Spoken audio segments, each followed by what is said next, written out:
que era para ser só um presente acabou virando um verdadeiro pesadelo. Depois desse dia, o Dia dos Pais nunca mais foi o mesmo em Umuarama, no interior do Paraná. Tudo começou com um presente que parecia inofensivo, mas poucas horas depois, uma família inteira já não estava mais entre nós. Quer entender como tudo isso aconteceu? Então fica comigo até o final desse vídeo e se você ainda não é inscrito, aproveita e se inscreve no canal.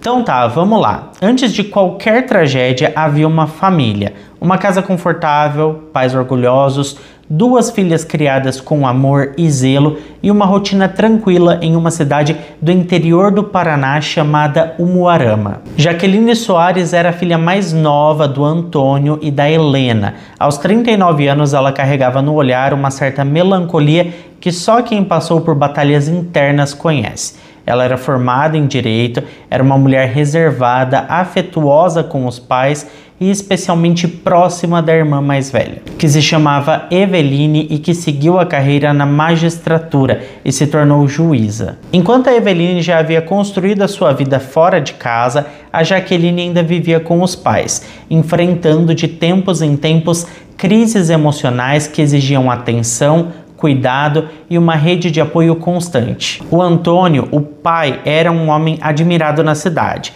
Ele era muito trabalhador, um empresário que tinha várias lojas de aviamentos em Umuarama e outras cidades na região. Ele era conhecido por sua generosidade, sempre ajudava quem estivesse passando por dificuldades, distribuía cestas básicas, doava carne para famílias carentes e chegou até mesmo a acolher um bebê órfão, filho de uma funcionária falecida. Para muitos ele era como um segundo pai. Já a Helena, a mãe, era o porto seguro da casa. Ela era discreta, acolhedora, com um jeito doce de cuidar de todos à sua volta. A casa dos Soares era muito mais que um lar, era o refúgio da Jaqueline, o lugar onde ela encontrava equilíbrio para seguir em frente. E os pais, mesmo já aposentados e com a vida estabilizada, nunca mediram esforços para dar à filha o apoio necessário, inclusive quando ela não conseguia manter uma rotina de trabalho por conta das questões emocionais. A proteção que a Jaqueline recebia não era sinal de fraqueza, era amor, daqueles que carregam no cuidado uma tentativa desesperada de evitar o pior. Seus pais queriam dar suporte para que ela não piorasse, mas como toda história que parece estável demais, algo estava prestes a mudar. E essa mudança começou quando Jean Michel cruzou o caminho da Jaqueline. Foi a partir desse encontro que o destino da família começou silenciosamente a ser redesenhado. O Jean Michel entrou na vida da Jaqueline de maneira aparentemente simples, como tantas outras histórias que começam por acaso. Ele tinha a mesma idade que ela, 39 anos, e a princípio parecia ser alguém que ofereceria a ela a chance de recomeçar, um novo amor, alguém para dar apoio para a mulher. A Jaqueline, com a sua sensibilidade e sede por estabilidade, se permitiu viver aquele novo capítulo. E como era de se esperar, os pais dela, sempre cuidadosos, se mantiveram por perto.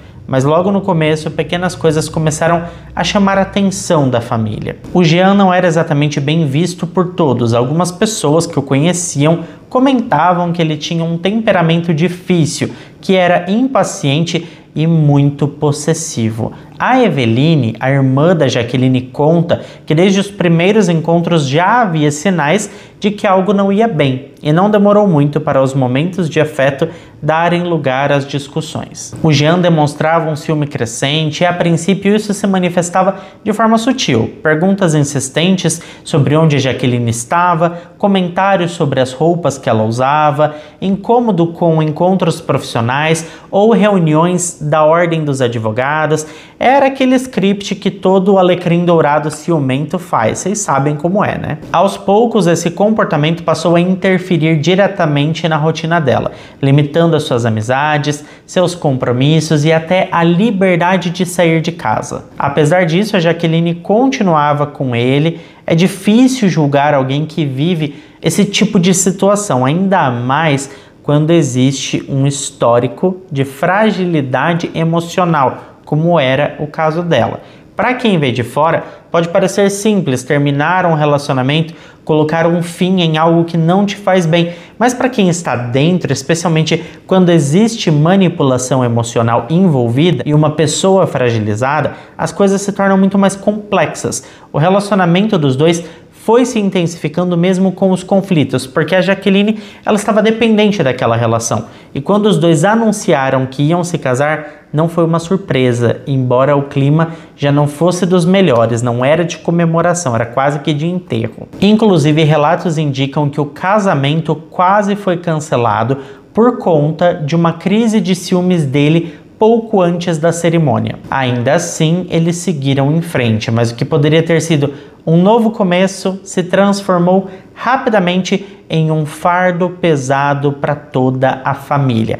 Um fardo difícil de carregar. O Jean não se dava bem com os pais da Jaqueline e o sentimento era recíproco. A convivência era tensa e mesmo assim o casal decidiu morar justamente na casa dos pais dela, do Antônio e da Helena. A Jaqueline trabalhava pouco e o Jean também não era lá essas coisas, não produzia muito dinheiro não. Então mesmo com tudo isso, o Antônio e a Helena aceitaram abrir as portas do próprio lar para o genro, oferecendo apoio em todos os sentidos, financeiro, emocional e até estrutural. Eles literalmente sustentavam o casal. O Jean havia pedido exoneração do cargo público que ele ocupava e passou a viver integralmente às custas da família. E por mais que o discurso fosse de que abriria um negócio próprio, o que se via era um homem acomodado, que estava gostando da situação, que pouco se movimentava para mudar aquela realidade.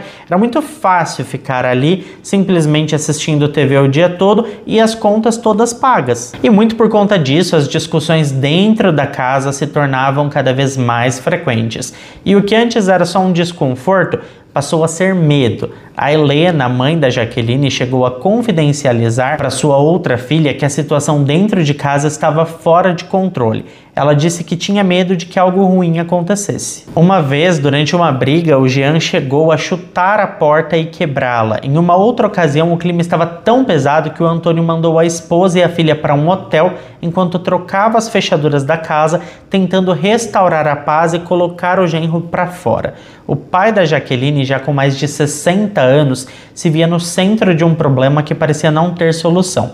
Ele trabalhou a vida inteira, havia construído um patrimônio, criado 2 filhas e agora dividia o próprio teto com um homem que contribuía para tornar aquilo um caos e ainda não trabalhava. O problema é que enquanto o Antônio tentava pôr o cara para fora, a Jaqueline tentava pôr ele para dentro. Era quase um cabo de guerra onde o pai sempre acabava cedendo os caprichos da filha, afinal de contas ele queria vê-la bem. E foi assim que o Antônio passou a tentar resolver a situação da melhor forma possível. Quando Jean disse que queria abrir uma loja de aviamentos e pediu 30 mil reais para começar, o sogro, apesar de tudo, entregou o dinheiro. Na visão dele, se o casal tivesse um negócio próprio, talvez encontrasse alguma estabilidade. Só que ao invés de investir no empreendimento, o Jean usou o valor para comprar um carro. O mesmo carro que mais tarde apareceria nas câmeras de segurança em um ponto-chave da investigação.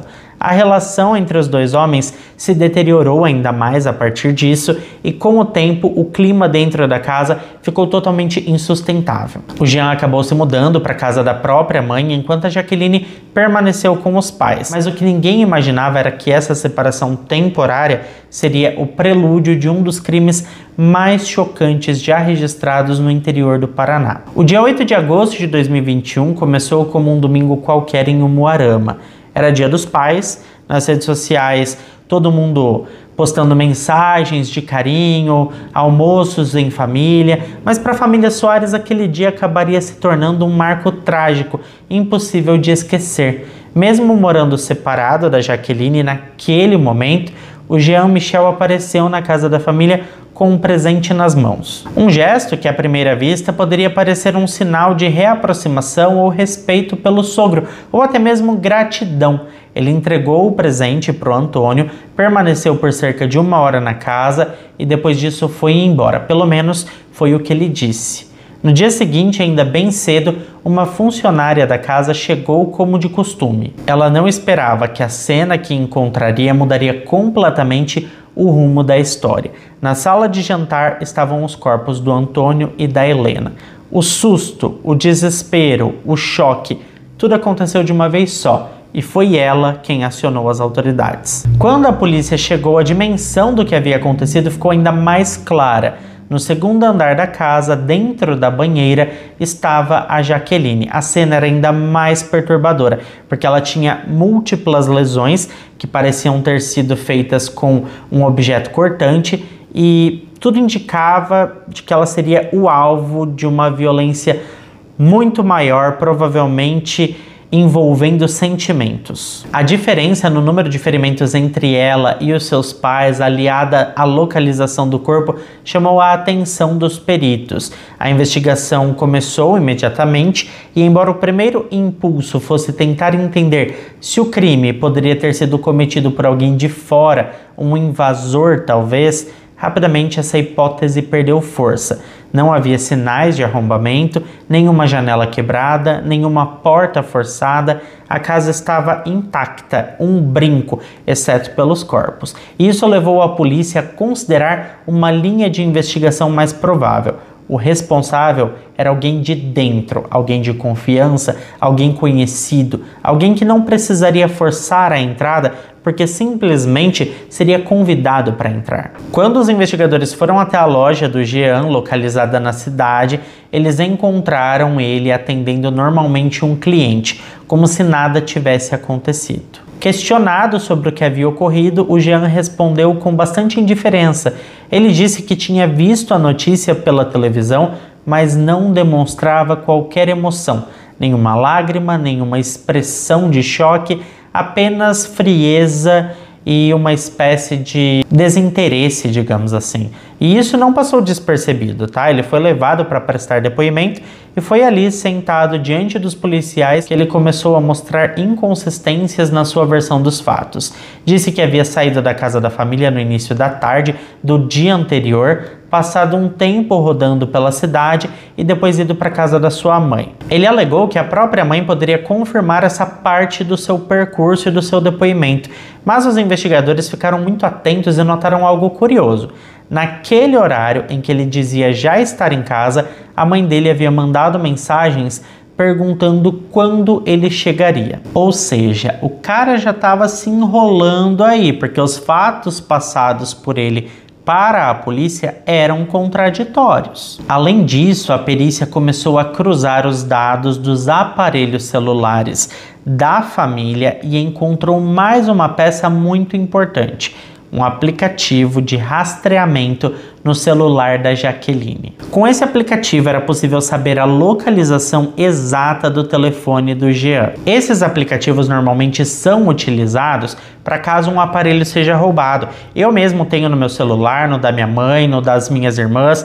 Por exemplo, eu consigo agora entrar aqui nesse aplicativo e saber onde a minha mãe tá, porque caso o celular dela seja roubado um dia, eu posso recuperar o celular a partir desse aplicativo. Então é um aplicativo que a maioria das pessoas tem no celular e ele foi muito útil para a investigação, porque dessa forma a polícia saberia aonde esse cara esteve, os lugares por onde ele passou naquela noite. E foi aí que os investigadores notaram um comportamento incomum. Por volta das 6 da tarde, todas as atualizações de localização do celular do Jean simplesmente cessaram, como se de forma manual alguém tivesse desativado a função do rastreamento. Uma coincidência difícil de ignorar, porque justamente no dia e no horário do crime aquilo foi desabilitado. Mas o que realmente virou a chave para a polícia foi o caminho reconstruído a partir dos dados recuperados. Esses dados mostravam que após sair da casa da família Soares, o Jean fez um trajeto até uma rua onde havia um bueiro.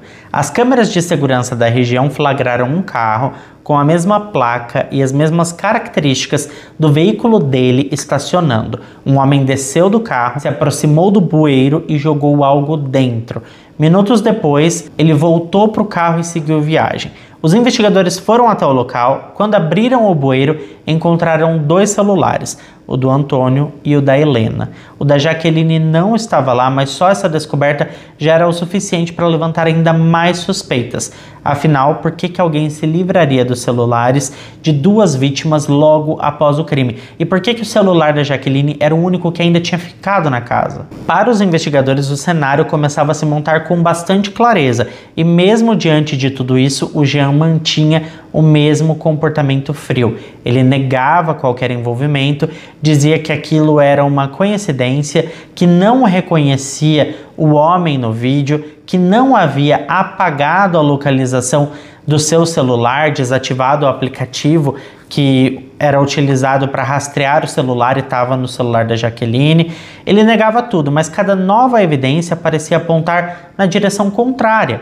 E com o Jean detido, as autoridades aprofundaram ainda mais a investigação. Agora era hora de olhar com mais atenção para as evidências físicas, e foi nesse ponto que os peritos entraram em cena com uma missão clara: encontrar qualquer vestígio que pudesse esclarecer o que realmente aconteceu naquela casa. O primeiro passo foi retornar para a casa onde o crime aconteceu e aplicar o luminol, um reagente químico usado para revelar vestígios de líquidos biológicos, como sangue, por exemplo. Mesmo quando alguém tenta limpá-los, o luminol consegue encontrar ali alguns resquícios. E o que se encontrou com o luminol foi revelador. Haviam marcas por toda a residência, especialmente em pontos específicos, como a escada, o corredor e a área da copa, como se alguém tivesse tentado desesperadamente apagar os rastros do que fez, tivesse andado pela casa toda com os pés sujos com sangue. E mais do que isso, os peritos perceberam que havia sinais de que o local havia sido lavado, a mangueira da casa havia sido usada e marcas indicavam o uso de um rodo, como se o autor tivesse tentado apagar não só os vestígios físicos, mas a própria cena do que havia acontecido. Só que o que mais chamou a atenção foi algo aparentemente simples: pegadas. As marcas deixadas no chão não estavam espalhadas de forma desordenada, como seria de se esperar de alguém desconhecido que invadisse o local. Essa pessoa ia ficar andando, correndo ali pelo local como uma barata tonta, porque não saberia onde estariam certas coisas, não saberia exatamente para onde ir. Só que não era o caso. Na verdade, era tudo muito pelo contrário. Haviam passos firmes, direcionados, como se quem tivesse ali soubesse exatamente para onde ir, onde estavam as coisas e como fazer ali, né, para despistar a investigação de alguma forma, utilizando sacos plásticos que estavam guardados em determinado local, o rodo, a mangueira. Essa pessoa sabia onde estavam esses itens. E aí veio um detalhe ainda mais curioso: duas marcas diferentes de chinelo, o que inicialmente poderia indicar a presença de duas pessoas. Afinal de contas, eram dois chinelos distintos. Aí a polícia foi até a casa do Jean e pediu para ele entregar o chinelo que ele usava. Ele entregou um par de chinelos preto, aparentemente comum, mas os peritos notaram algo que escaparia ao olhar de qualquer pessoa. Cada pé do chinelo era de uma marca diferente. Os dois chinelos tinham deixado impressões distintas na cena do crime. E isso era, assim, um match incrível. Fazia sentido, combinava, porque eles suspeitavam que tinha mais de uma pessoa envolvida no crime. Afinal, eram marcas distintas de chinelo, aquela gravura de baixo era diferente. E agora eles sabiam que o Jean utilizava um par de chinelo com dois pés diferentes um do outro, de marcas diferentes. E com esses chinelos em mãos, os especialistas puderam comparar essas marcas com as registradas na casa. E o resultado? Coincidência quase exata. A forma como o pé se apoia, a pressão exercida em determinadas áreas da sola, o tipo de passada, todos os detalhes batiam com as impressões deixadas na cena do crime. Esse tipo de análise, embora pareça simples, é extremamente precisa, porque cada pessoa tem uma maneira única de pisar, como se fosse uma impressão digital. Mesmo com o mesmo calçado, o mesmo peso e a mesma altura, não existem duas pegadas exatamente iguais, porque as pessoas pisam de formas diferentes. E essas impressões encontradas naquela casa tinham uma identidade que apontava para o Jean. Às vezes as pessoas pensam que as investigações aqui no Brasil são um pouco mais rasas, mas vocês estão entendendo a profundidade disso? Os peritos brasileiros são muito bons. Olha o tipo de análise que eles fizeram, sabe? Eles analisaram a forma que o cara pisava para ter ali uma combinação exata, mesmo com chinelos distintos.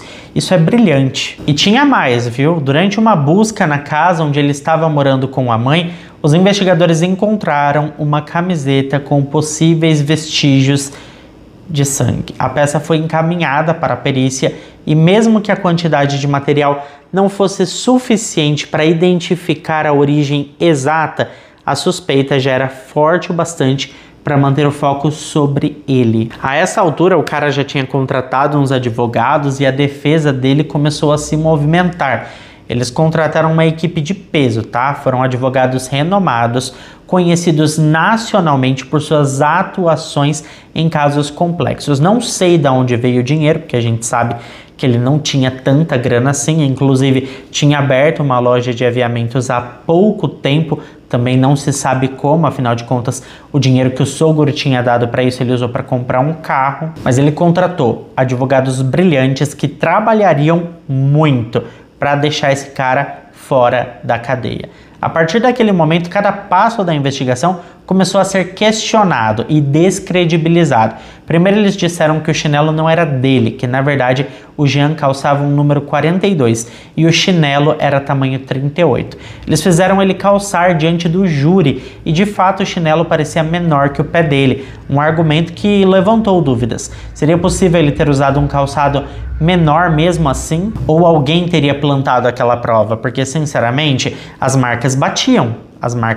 Então, embora o tamanho não fosse o mesmo, aquele chinelo tinha estado na cena do crime. E mais do que isso, foi o próprio Jean que entregou o chinelo para a polícia. Bom, depois a defesa também contestou a história da camiseta. Eles alegaram que aquele líquido vermelho podia ser de um gato, podia ser proveniente de um arranhão de um gato ou até mesmo de alguma gilete, fez uma barba, raspou uma perna, enfim.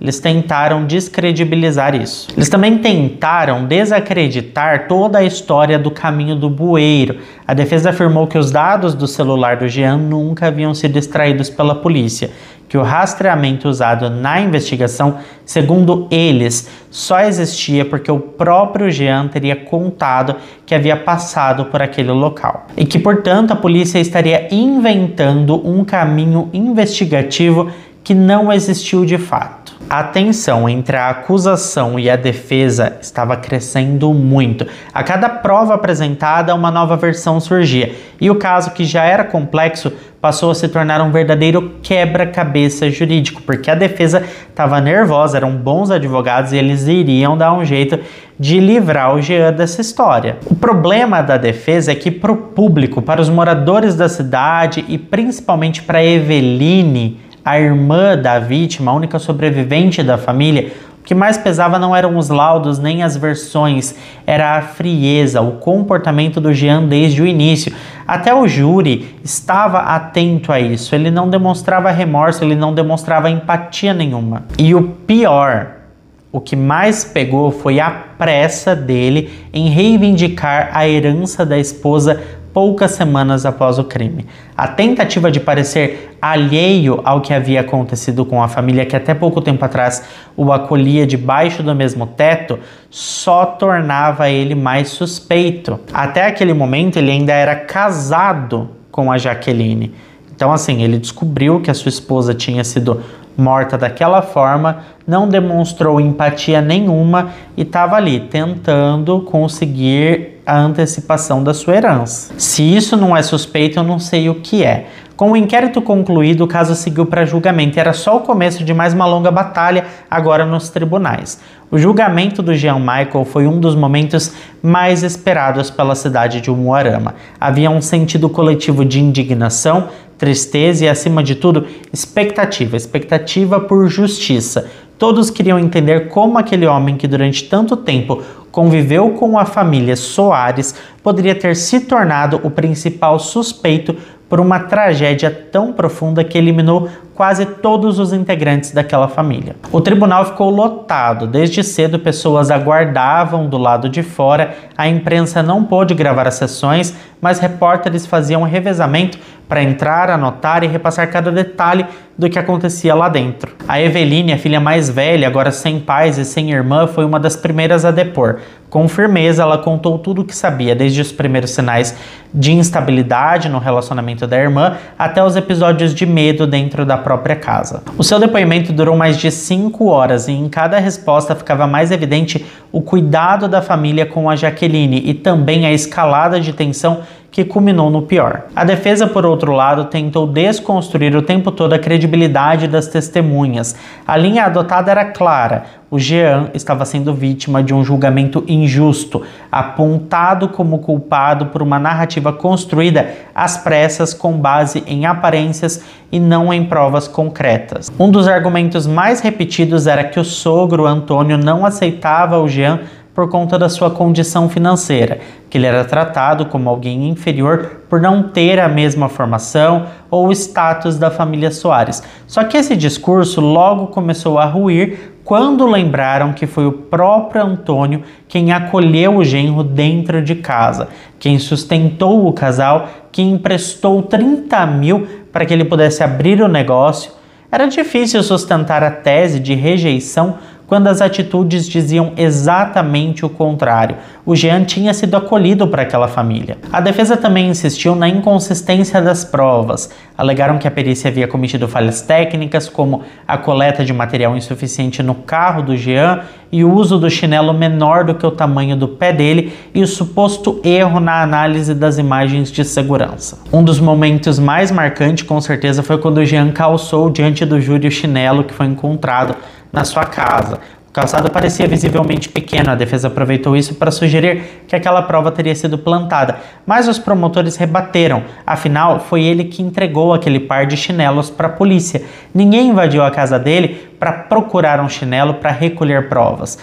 Pediram e ele entregou, ele mesmo apresentou o chinelo. E o mesmo aconteceu com a camiseta. A peça encontrada pela perícia com possíveis manchas de sangue também foi atribuída ao Jean, mas diante do tribunal ele disse que era da sua mãe. Justificou que o suposto sangue poderia ser, na verdade, resultado de brigas ali entre os gatos na casa, um arranhão ou até mesmo um corte acidental durante uma depilação. A estratégia era descredibilizar cada item apresentado pela acusação, mas nem tudo girava em torno de provas materiais. Havia o comportamento. E o comportamento do Jean era muito claro, como eu já relatei aqui para vocês, não havia nenhum tipo de emoção. Aliás, a única emoção que ele tinha assim apresentado era a irritabilidade pela demora para sair ali a sua herança. Durante os dias de julgamento, os embates entre os promotores e os advogados se intensificaram. A sessão durou mais do que o previsto, principalmente porque a defesa questionava cada testemunha com muita profundidade, tentando encontrar brechas que enfraquecessem o processo. Houve também discussões sobre uma falha nas imagens de uma das câmeras de segurança, um corte de cerca de 10 segundos que, segundo os advogados, poderia comprometer a cronologia da acusação. Eles sugeriram que esse detalhe, somado às supostas falhas nos laudos, poderia justificar facilmente a anulação daquele julgamento. Mas a promotoria permaneceu firme, argumentou que mesmo que algumas provas fossem frágeis isoladamente, o conjunto de tudo aquilo e a cronologia dos fatos, os registros de localização, os vestígios na casa, o comportamento frio do réu e as inconsistências no depoimento formavam um retrato claro do que havia acontecido e não haviam dúvidas de que ele era o culpado. Inclusive, sobre o chinelo, a promotoria rebateu.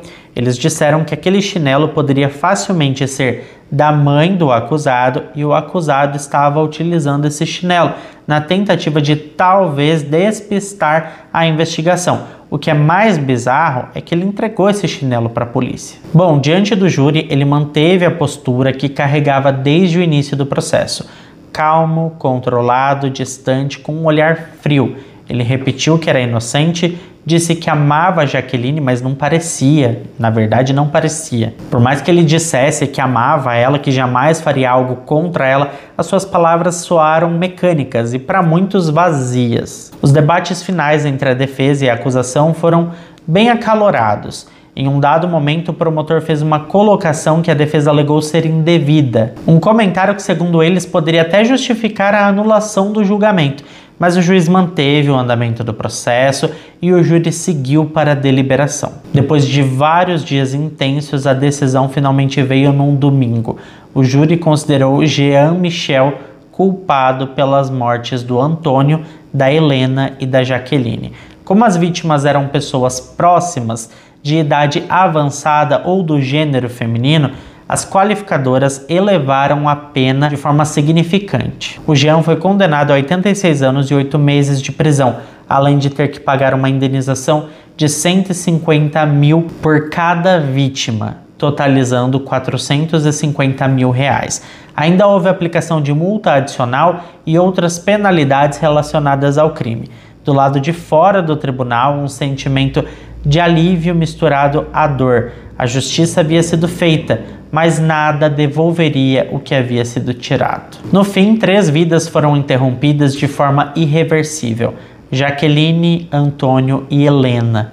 Uma filha, um pai e uma mãe que acolheram, confiaram e pagaram um preço alto demais por isso. O Jean Michel foi condenado, mas a justiça, por mais necessária que seja, nunca é capaz de preencher o silêncio que ficou dentro daquela casa. A Eveline foi a única que sobreviveu e com certeza nenhuma condenação vai superar a perda que ela teve. Mas é isso, muitas vezes o perigo está dentro de casa e a gente nem percebe.